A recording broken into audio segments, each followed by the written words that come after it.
Victor Sterling lived in a mansion so enormous that visitors often got lost inside it. 40 rooms, each decorated with expensive furniture, sparkling chandeliers, and gold-framed mirrors. Yet despite all that beauty, the house felt hollow, as if every wall carried a silent echo of loneliness. From a distance, the mansion on the hill looked majestic, but anyone who stepped inside could sense the coldness, a coldness born not from weather, but from a man's broken heart. 5 years earlier, Victor had been a different person. He had walked with confidence, attended charity galas, danced with elegant women, and lived a life filled with prestige. But everything changed the night of the accident. On a stormy evening, his car skidded on the wet road and crashed into a steel barrier. The doctors saved him, but his legs were gone forever. Since that night, Victor Sterling had been confined to a wheelchair, imprisoned not by walls but by grief. At 60 years old, he looked much older. His once dark hair had turned snowy white in a matter of months. Deep lines carved his face, each wrinkle carrying the weight of unspoken sorrows. His hands trembled as he lifted a coffee cup, and his eyes, once sharp and commanding, had grown dull, like fading embers of a dying fire. Victor had wealth scattered across 5 countries: hotels, office towers, luxury estates, and investments worth millions. But none of it comforted him. None of it filled the empty spaces inside his chest. In truth, his mansion felt like a museum of memories he wished he could forget. 7 servants worked in the house. Margaret, the head housekeeper, had served the longest. She kept everything spotless, but she treated Victor like a fragile object that needed managing rather than caring. Robert, the butler, brought meals on silver trays without ever meeting his eyes. Henry, the cook, prepared gourmet dishes Victor barely tasted. James tended the gardens and avoided entering the mansion unless absolutely necessary. The 3 maids moved silently through hallways, dusting, sweeping, and whispering behind closed doors. They all feared Victor. They feared his anger, his constant complaints, his unpredictable moods, but what none of them understood was that his anger wasn't directed at them. It was directed inward, at his own helplessness. Broken people, after all, often break others without meaning to. Every morning began the same way. Robert would wheel Victor to the large window overlooking the city. Victor would sit there for hours, watching strangers walk along sidewalks, envying their freedom. He would give anything, his money, his property, his reputation, just for one more day of standing on his own 2 feet. Then came the Tuesday that changed his life. Margaret entered the sitting room with her usual stiff posture, her hands clasped tightly behind her back. "Sir," she said, clearing her throat, "one of the maids has resigned. We have a new girl joining today." Victor did not look up. "Fine, just make sure she does her job." "Yes, sir," Margaret said, hesitating. "Her name is Lily. She will be handling the West Wing." Victor barely acknowledged her. A new maid meant nothing. They all came and went, they all avoided him, counted their hours, took their paychecks, and disappeared.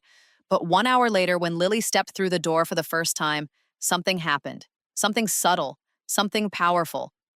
The air felt different. The room felt warmer. And for the first time in years, Victor felt something move inside his chest. He didn't know it yet, but the girl who walked in carrying a cleaning bucket would soon change everything. Lily stepped into the mansion with quiet footsteps, carrying a bucket of cleaning supplies in one hand and a folded dust cloth in the other. She wore the standard gray uniform Margaret had given her, but somehow it looked softer on her, cleaner, warmer, almost graceful. Her hair, a rich dark brown, was tied back in a simple bun. Her face was plain, but her eyes held a softness that felt like morning light slipping between curtains. She paused when she saw Victor sitting by the window. Most servants looked away immediately when they found him staring. His wheelchair made them nervous, his silence even more so, but Lily didn't flinch. She didn't lower her gaze. For a brief moment, just a heartbeat, her eyes met his. And then, something unexpected happened. She smiled. It wasn't the polite smile of a servant. It wasn't forced or fearful. It was small, genuine, gentle. The kind of smile that came from a heart unburdened by judgment. She dipped her head respectfully, then walked past him without a word and began her work. Victor watched her go, confused by the flutter inside his chest. He told himself it meant nothing. She was just another maid, just another face in a house full of faces. But something about her, something small and quiet, pulled at him like a distant melody he couldn't quite name. Lily began cleaning the West Wing every morning at 8. She moved through the halls with a grace that didn't fit the rigid rhythm of the mansion. She swept floors while humming soft tunes. She polished silver with careful hands. And she dusted the shelves as if each object was something precious, something deserving tenderness. Unlike the other maids, she didn't rush her work. She didn't slam doors or sigh when tired. She moved as though the house itself needed comfort, and somehow she offered it. Victor found himself adjusting his schedule just to be where she was. He positioned his wheelchair near the library if he knew she'd be cleaning it. He pretended to read a newspaper, though his eyes often wandered to her reflection in the golden mirrors. He noticed things, small things, that shouldn't have mattered but did. The way she touched flowers gently when dusting around them. The way she smiled at the paintings, especially the portraits, as if greeting old friends. The way she always said good morning to Robert and Henry, even though they rarely answered her. Her kindness filled the empty rooms with something they hadn't felt in years. Life. One morning, Victor dropped his pen on purpose. It rolled across the floor, stopping near Lily's feet. She was dusting a bookshelf, unaware. "Excuse me," Victor said, his voice rougher than intended. Lily turned quickly. "Yes, sir?" "My pen," he said, pointing toward it. She picked it up gracefully and walked toward him. When she placed it in his hand, her fingers brushed his.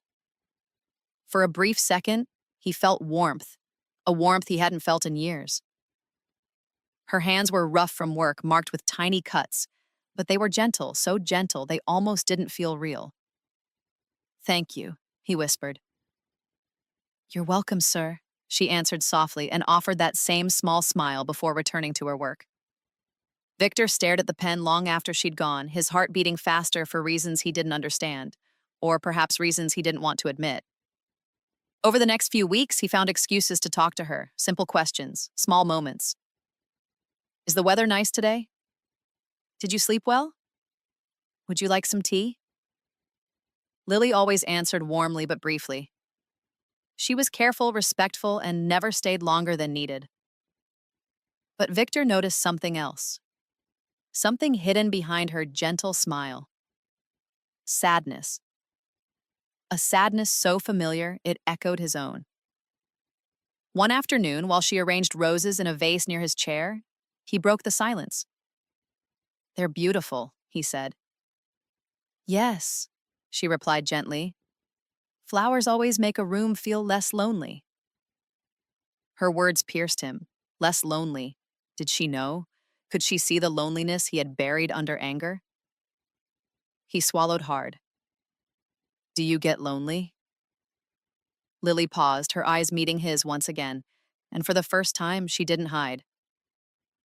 "Sometimes," she said softly, "but loneliness is part of life, isn't it? We all carry it." Victor's voice trembled. "Even you?" "Especially me," she whispered. And in that moment, Victor felt something shift, something deep, irreversible. This girl, this simple maid with rough hands and bright eyes, saw him not as a wealthy, crippled man, but as a human being. Victor Sterling had never been a man who noticed small details. But now, when it came to Lily, he found himself noticing everything.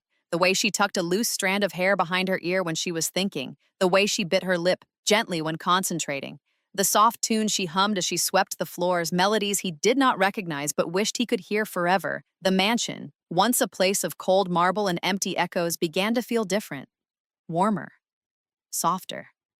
Not because of anything grand, but because Lily moved through it like sunlight slipping quietly into dark corners. Victor's behavior began to shift too, at first so subtly that only the other servants whispered about it. He stopped yelling over small mistakes. He said, "Please" and "thank you."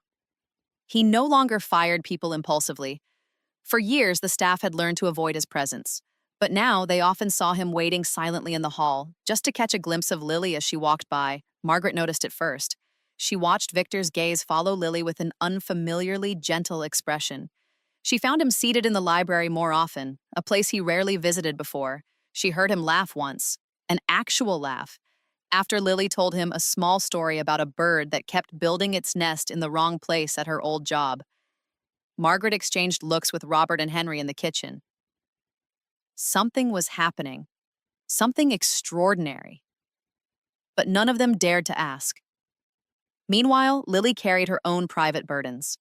Every morning, she walked 3 miles from a tiny apartment she shared with her younger sister, Sarah, a 16-year-old girl suffering from a rare illness that required expensive treatment. Their parents had died when Lily was just 18, leaving her to become mother, sister, and provider overnight. She owned 3 dresses, 2 pairs of shoes, and a coat with a broken zipper. Most days, she skipped meals to save money for Sarah's medicine. She never complained, never asked for sympathy. She simply endured because that was the only choice life had given her. Margaret had warned her on her first day. "Mr. Sterling is difficult. Answer him only when he speaks. Don't try to be friendly, do your work and leave." Lily had agreed, but when she first saw Victor sitting alone by the window, she didn't see an angry man. She saw someone drowning in silence, someone whose loneliness mirrored her own. She couldn't help caring. She couldn't help noticing his messy hair, the dark circles under his eyes, the trembling in his hands. She couldn't help placing his favorite books closer, making sure his room was warm or preparing his tea the way he liked. 1 sugar, no milk. She never said she was doing these things. She never asked for gratitude. She simply tried to ease his pain in the smallest ways possible. Victor noticed every one of those small kindnesses. One morning, as Lily dusted a portrait of Victor's late wife, a beautiful woman with amber eyes, Victor gathered the courage to ask questions he'd been too afraid to ask before. "Where did you grow up?" he said. Lily paused, looking at the painting with a faraway sadness. "A small village by the sea. It was beautiful. Until life changed." "Do you miss it?" Victor asked. "Every day," she whispered. "But home is wherever you're needed." Victor studied her profile, a mix of strength and vulnerability. He wanted to ask who needed her, but he held his tongue. On another day, he asked, "Do you have family?" A shadow crossed her face. She lowered her dustcloth. "I have a sister, Sarah. She's sick." Victor felt a painful tug in his chest. "I'm sorry." "Thank you," Lily said softly, genuinely surprised by his sympathy. "I'm saving for her treatment. The doctors say she'll get better with time." Victor wanted to offer help. The words sat heavy on the edge of his tongue. "If you ever need..." But she shook her head quickly. "No, sir, I can't take charity. I must do this myself." Her dignity reminded him of someone he once was, a young man full of pride and unbroken strength.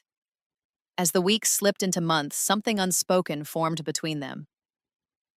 It wasn't loud or dramatic. It was quiet, pure. A gentle warmth that grew each day like a flame in a cold room Victor didn't have a name for. But he knew one thing. When Lily entered a room, his world became brighter. And when she left, darkness returned far too easily. By the beginning of the 3rd month, Victor Sterling found himself living for the moments when Lily entered a room. It frightened him sometimes, how strongly he reacted to something as simple as her footsteps in the hallway.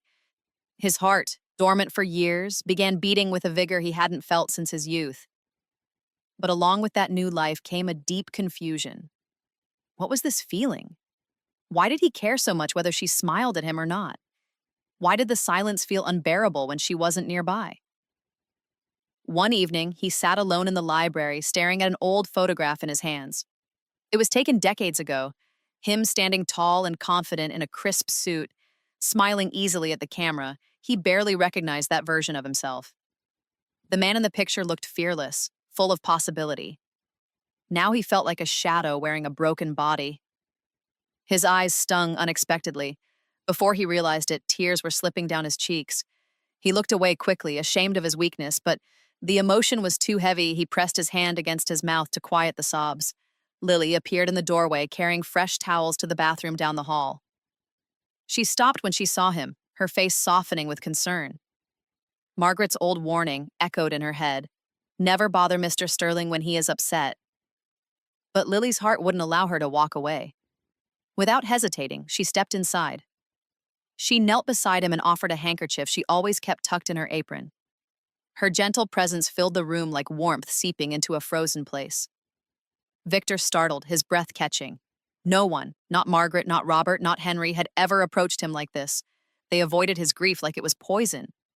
"Thank you," he whispered, voice breaking. "You don't have to hide your pain from everyone," Lily said softly. "Not all the time." Victor looked at her bewildered. "I don't know how to find the man I used to be." Lily held his gaze with quiet strength. "He's still there. Pain doesn't erase who we are, it just hides us for a while." Her words struck deep. They were simple, but they held more truth than anything he'd heard from the countless therapists he had paid over the years. "I feel lost," Victor confessed quietly.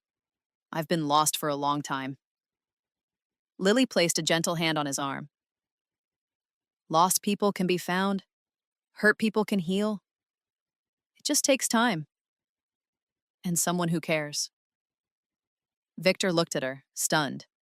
Not because of what she said, but because of what he heard beneath it. Something unspoken, something warmer than kindness. "Does anyone care?" he whispered. Lily hesitated, her eyes shimmering. Then she said it, soft, quiet, trembling. "I do." Victor's breath left him. He did not move. He didn't blink. Something heavy and ancient inside him cracked open. Those two words, so small yet so powerful, brought the weight of 5 years crashing down. Why? Why would a girl like her care for a man like him? Old, damaged, bitter? He lifted a trembling hand and touched her face, barely grazing her cheek. "Why?" he whispered. "Why do you care about a broken old man?" Tears filled Lily's eyes. "Because broken things can still be beautiful," she said. "And when I look at you, I don't see a broken body. I see someone lonely, someone hurting, someone who needs a friend." Victor's tears flowed freely now. He felt seen, truly seen, for the first time in a decade. Lily stayed with him as he cried, never once looking away. Her hand rested on his sleeve, offering a warmth he had yearned for without admitting it. She didn't ask him to be strong. She didn't ask him to pretend. She simply stayed. That night, as she finally rose to leave, Victor watched her go with a heart that felt both heavy and suddenly alive. He knew something had changed between them, something irreversible. The quiet bond that had been forming was no longer quiet. It was real, undeniable, and growing fast. Like a seed breaking through frozen ground, Victor Sterling went to bed that night with a new fear and a new hope. He was falling in love, and he didn't know if the world would forgive him for it or if Lily would either. 3 months had passed since Lily first stepped into Victor's mansion. 3 months of soft conversations, lingering glances, and emotions neither of them dared to name. But secrets that grow in the dark eventually demand to be spoken, and on a stormy night that shook the mansion's foundations, everything finally changed. It began with thunder, loud, violent, rolling across the hills like a warning. By early evening, the sky was so black it looked like night had arrived early. Rain lashed against the windows so fiercely that even the servants decided to leave before the storm worsened. Margaret was the first to depart, clutching her coat as she hurried out. Robert followed with an apologetic bow. Henry and the gardeners left soon after, leaving the mansion unusually quiet. Victor didn't mind. He sat in the library, listening to the rhythmic pounding of rain. Storms always reminded him of the night of his accident. The loneliness he felt that night still clung to him like a ghost. As lightning flashed outside, illuminating the shelves of old books, he wondered if this storm, too, would mark a turning point in his life. He believed he was alone until he heard footsteps. Soft, familiar. His heart recognized them before his mind did. Lily appeared in the doorway, holding a candle cupped gently in her hands. Her uniform was slightly damp, her hair frizzy from the rain. The electricity had gone out moments earlier, plunging the mansion into shadow, and the candle's glow cast golden light over her face, making her look almost angelic. "I brought you light," she said softly as "I thought you might need it." Victor turned toward her, breath catching. In the flickering glow, she looked unreal. Something out of a dream he didn't dare have. "Thank you," he murmured. "But you should go home. The storm is only getting worse." Lily set the candle on the table beside him. I just wanted to make sure you were okay first." She turned to leave, but something inside but Victor panicked. An old fear of being left behind, a fear older than the accident. Lily, his voice cracked. Please, don't go yet. She hesitated, her hand resting on the doorway. She knew the rules. She knew how this would look. She knew staying was wrong. But the look in his eyes, a mix of fear, longing, and vulnerability, pulled her back like gravity. Slowly, she stepped inside and closed the door behind her. All right, she whispered. I'll stay for a little while. She sat in the chair across from him. The room seemed to shrink around them, the only light coming from the trembling candle flame. For a long moment, neither spoke. They simply listened to the storm pounding against the windows and the thunder shaking the earth. Victor's heart thrashed in his chest. He had rehearsed this moment, but now that she sat before him, so close he could see every fleck of gold in her eyes, his words vanished. Lily, he began, but his voice died. Yes, sir, she said gently. I need to tell you something, he said, gripping the arms of his wheelchair. Something I've been hiding. Something I'm terrified to say. Lily leaned forward, her expression full of concern. You can tell me anything. I promise. I'm afraid, Victor admitted. Afraid that if I say it, everything will change. You'll leave. You'll never look at me the same again. Lightning flashed, flooding the room with white light. Thunder boomed. Then Victor spoke the truth that had been burning inside him for months. Ever since you came here, he said, voice trembling. You've brought light into a place that was dead. I don't know how or when it happened. But Lily, I need you. I need your presence, your smile, your kindness. I need you like I need air. Lily's breath caught. The storm outside roared louder as though echoing his confession.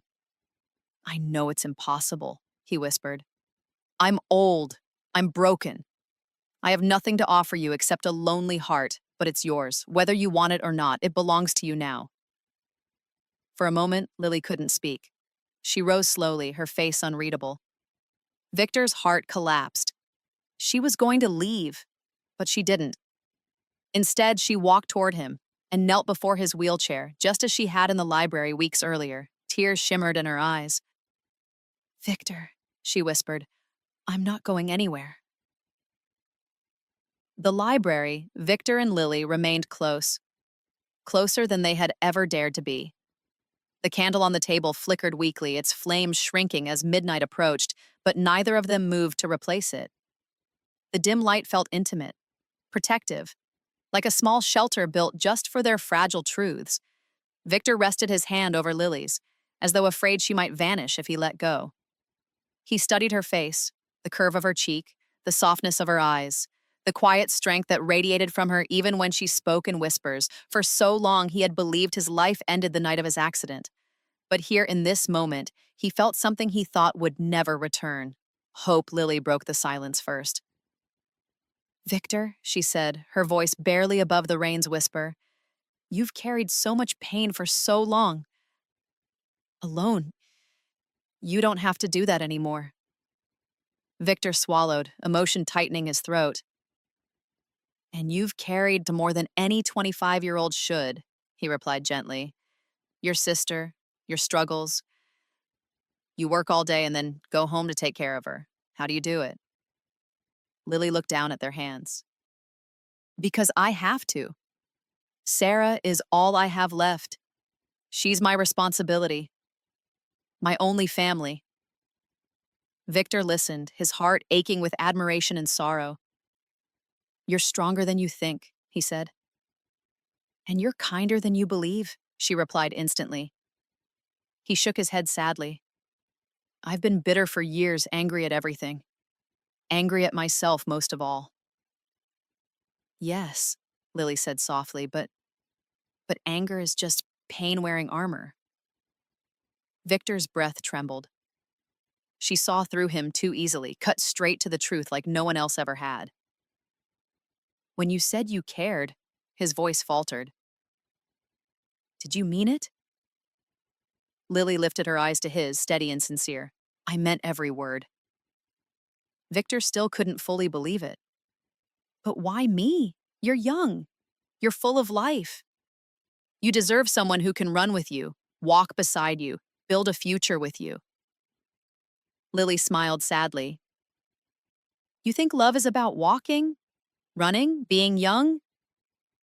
Victor, love is about being seen, being understood, being valued. You make me feel all those things. He closed his eyes, overwhelmed. I never thought I'd feel anything like this again.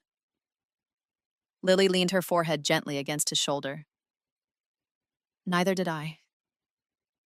A deep silence settled between them, not awkward but peaceful, like breathing after holding one's breath too long. Victor wrapped his arms around her as much as he could, his embrace careful but desperate. Lily melted into him, resting her head against his chest, listening to the steady but trembling rhythm of his heart. Stay, he whispered suddenly, the words slipping out before he could stop it. Lily lifted her head. Here, tonight? No, Victor said softly. Stay in my life. Not as my maid. Not as someone who has to keep her distance. Stay as someone I can talk to, someone I can rely on, someone who matters. Her eyes filled with tears again, but this time they were warm, hopeful tears. I want that, she whispered, more than you know. Victor exhaled shakily. Then let me help you. Let me help Sarah. Let me give you what I've never given anyone, a real home. Lily hesitated. Victor, that's too much. I can't accept that. He gently touched her face. Love isn't about taking or giving. It's about sharing. And I want to share what I have with you. Lily's resolve crumbled. She leaned closer, resting her head on his chest again, allowing herself, for the first time in years, to feel safe. Outside, the storm faded into a faint drizzle, like the final tears of a sky that had cried itself empty. Inside the library, something new had begun, something fragile yet powerful, a promise, a connection, a quiet vow that whatever came next, they would face it together. And as the candle burned lower, Victor whispered the words he had been terrified to believe. You saved me, Lily. And Lily whispered back, you saved me too. The candle in the library finally died sometime after 3 a.m, its last ember flickering out as if sighing with relief. By then, Victor and Lily had fallen asleep, she leaning gently against his shoulder, he resting his cheek lightly against her hair. Outside, the storm that had shaken the mansion only hours earlier had quieted to a soft drizzle. Dawn crept slowly over the hill, casting pale gold light through the tall windows, illuminating a scene no one in the mansion could have imagined. Two souls, long lost in their own loneliness, finally found in each other a place to rest. When Margaret arrived at 7, she pushed open the library door, intending to draw the curtains and start the day's routine. Instead, she stopped dead in her tracks, her breath caught. Her hand flew to her chest. There, in the quiet library, Victor Sterling, the man who had barely smiled in 5 years, sat peacefully with Lily in his arms. Robert walked by moments later and froze mid-step. Henry peeked in behind him, eyes widening. Even the usually indifferent maids were stunned. Murmurs spread through the hallway like wind through dry leaves. But Victor didn't wake to their whispers. He slept more peacefully than he had in years. It wasn't until Lily stirred beside him, slowly lifting her head from his shoulder, that he opened his eyes. The morning light surrounded her like a halo. "Good morning," she whispered, her voice soft and shy, as though still unsure if the night before had been real. Victor blinked, then offered a gentle, hesitant smile, the kind of smile that hadn't touched his face in half a decade. "Good morning." Lily stood quickly, smoothing her uniform, embarrassment flushing her cheeks. "I'm sorry, sir. I didn't mean to fall asleep." Victor shook his head. "Please don't apologize." He paused, then added quietly, "I haven't felt that peaceful in years." Lily looked down, her heart fluttering. She didn't know what this new closeness meant for the world outside the library's walls, but she knew what it meant to her. A few moments later, Margaret cleared her throat loudly from the doorway, startling both up. "Mr. Sterling," she said slowly, "is everything all right?" Victor glanced at Lily, then back at Margaret. The moment had come sooner than he expected. He took a deep breath, steadied his trembling hands, and spoke with a firmness that surprised even himself. "Yes, Margaret," he said. "Everything is more than all right." Margaret looked between the two, her eyebrows raised in disbelief. "Shall I prepare breakfast, sir?" Victor nodded. "Yes, breakfast for 3. Lily will join me." Lily's eyes widened. "Victor!" But he wasn't finished. "And another thing," he said. His voice carried through the hall. "Lily will no longer be working as a maid in this household." The servants gasped from the doorway. Lily's breath caught. She stepped closer, shaking her head. "Victor, no. Please, not like this. People will misunderstand." "They always do," he replied gently. "Let them." He reached out his hand to her. Lily hesitated only a heartbeat before placing her hand in his. "She is with me now," Victor said quietly but firmly. "As my companion. As someone I want in my life. This is not up for debate." Margaret sputtered, unsure what to say. Robert bowed, trying to hide his surprise. Henry crossed his arms, stunned but silently pleased. He had seen the loneliness in Victor long enough to understand this wasn't scandal. This was salvation. When the initial shock settled, Lily turned to Victor with tears in her eyes. "Are you sure?" she whispered. "This could change everything." Victor squeezed her hand. "It already has." Later that morning, the mansion felt different. Lighter, warmer, alive. The walls no longer echoed with emptiness, but with the quiet, steady heartbeat of hope. For the first time in years, Victor ate breakfast with someone beside him. Not out of obligation, but out of choice. Lily sat at his right, shy but radiant, every glance between them carrying 1,000 unspoken promises. And though the world outside had yet to understand, inside the mansion on the hill, 2 hearts had already chosen their path. Together, the days following the storm brought a quiet revolution to the Sterling mansion. What had once been a place of marble halls and empty echoes began to transform into something warmer, something alive. Life slipped into corners that had been untouched for years, voices, soft, gentle, genuine, replaced the cold silence that had wrapped itself around the house since Victor's accident.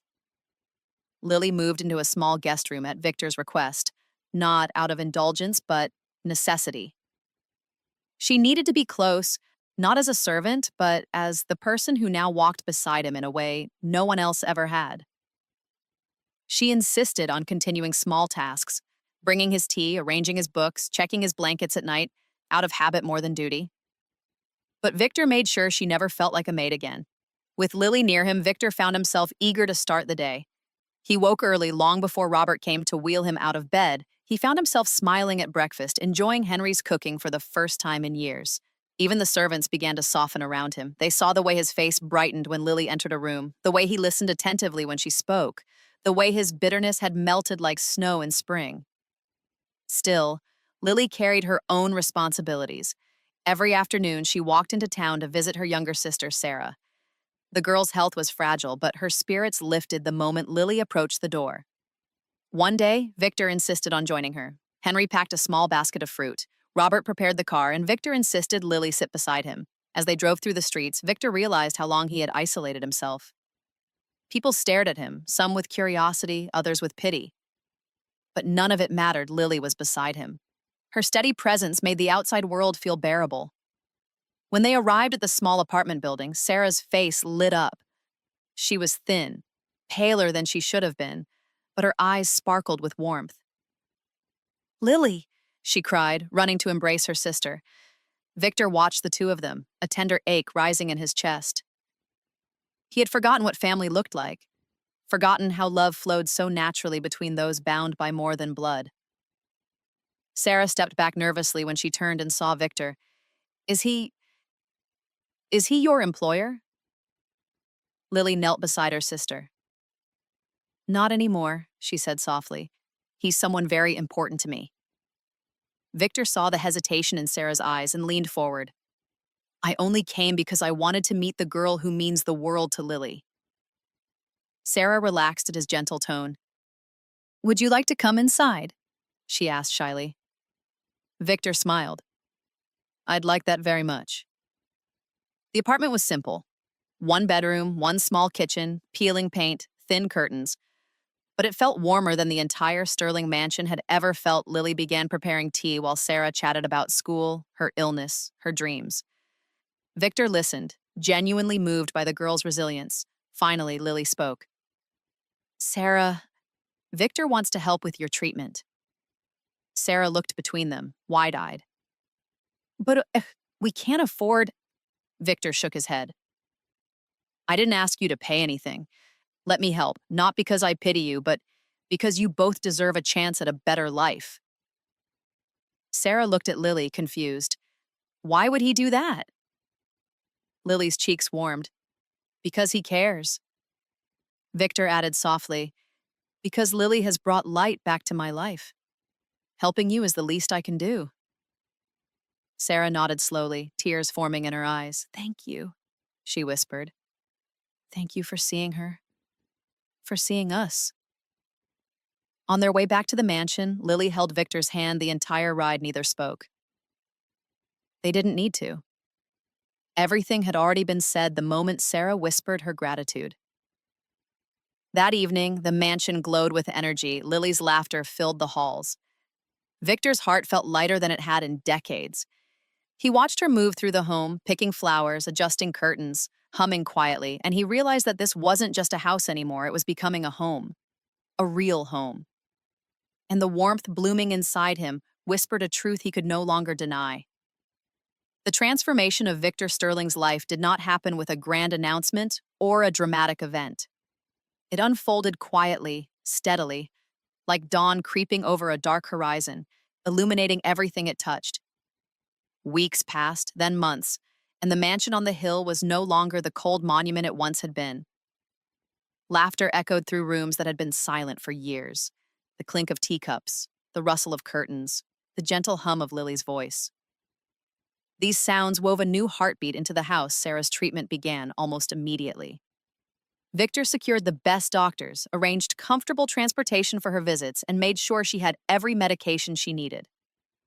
Within months, her frail frame filled out. Her cheeks grew rosier, her energy stronger. She went from a girl trapped in sickness to a young woman with hope flickering brightly in her eyes. Lily watched the transformation with overwhelming gratitude. Day after day, she thanked Victor, not in grand speeches, but in small touches. A hand on his shoulder, a smile across the room, a soft whisper of thank you that carried more emotion than tears ever could. Victor, too, changed in ways he never expected. He ventured outside more often, letting Lily push his wheelchair through the gardens he had ignored for years. They had picnics under the ancient oak, sharing stories about their pasts, some painful, some joyful. They watched sunsets together, watching the sky turn gold, pink, then purple, both marveling at how peaceful the world felt when shared with the right person. The staff, once tense and fearful, became gentle observers of this transformation. Margaret softened, often bringing tea or blankets without being asked. Robert greeted Victor each morning with a genuine smile. Even Henry began preparing simpler meals Victor actually enjoyed, rather than fancy dishes he never touched before. One evening, as twilight fell over the estate, Victor and Lily sat in the garden, watching fireflies dance among the flowers. The air was warm, the scent of roses drifting around them. Lily sat cross-legged on the grass beside his wheelchair, leaning lightly against his leg, her presence familiar and comforting. Do you ever think about the future? Victor asked quietly. Lily looked up at him. All the time? What do you see? He asked. She hesitated, then spoke truthfully. I see Sarah healthy and smiling. I see myself staying here, not as a maid, but as someone who belongs, and I see you not alone anymore. Victor's breath trembled. And how do you see me? Lily reached up and took his hand, her fingers threading through his. I see a man who is stronger than he thinks, kinder than he believes, and deserving of love more than he knows. Victor felt a well of emotion rise in his chest. Lily, I have nothing to offer except myself, my heart, my presence, my time. She shook her head gently. And that is everything. There, under the blooming stars, Victor realized something profound. Love was not measured in youth, beauty, or perfect circumstances. Love was measured in understanding, in patience, in the courage to open one's heart after years of pain. Months later, the Sterling mansion officially changed forever. Victor made a public announcement to the staff, and later to the world, that Lily was no longer a servant, nor an employee. She was his partner, his chosen family, the person who had breathed life into him again. Some raised eyebrows, some whispered, some questioned, but Victor didn't waver. For the first time in his life, he lived on his own terms. Lily moved into a room beside his, and Sarah settled comfortably into her own room down the hall. The once empty mansion was filled with warmth, music in the afternoons, shared dinners, late-night conversations, and gentle laughter that softened even the coldest corners. Every night before going to sleep, Victor held Lily's hand and said the same words, a promise etched into his soul. Thank you for showing me that broken things can be beautiful. And Lily would smile and whisper back, thank you for teaching me that I matter. Years later, when people told the story of Victor Sterling, they didn't speak of his wealth or his 40-room mansion. They spoke of the man who found love when he believed his life was over, the man who opened his heart to a girl who walked into his world with nothing but kindness, the man who learned that the greatest riches are not counted in money, but in moments of connection. And so, Victor and Lily spent the rest of their days together, not perfect, not without challenges, but with hearts bound by something stronger than time. Love born from loneliness, healing born from pain, hope born from a single whispered truth on a stormy night, I need love. And because of that truth, two lives were rewritten forever.